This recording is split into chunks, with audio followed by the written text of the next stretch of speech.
Hey guys, Andrew here. Welcome back to UpIQ, and in this video I'm going to show you how to add course in your YouTube studio. Once you're signed into your YouTube studio, go ahead and click on content on the left hand side and courses at the top.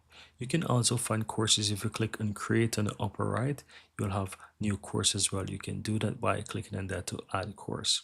Now, as you can see right here, I have a course that I already create. So I'm going to just simply create a new course by clicking on create in the upper right, then click on new. Here you want to give your course a name, your course description, and also add videos. So to add videos, you can click on add, select the videos that you want. So let's say I want to make something about Google Chrome. I can select the videos right here. Then I'm going to just use Google Chrome, for example. And I'm going to go call this one Chrome. And this is just me making a tutorial here, adding nothing much to the title or the description. But in your case, you want to add a proper title and a proper description.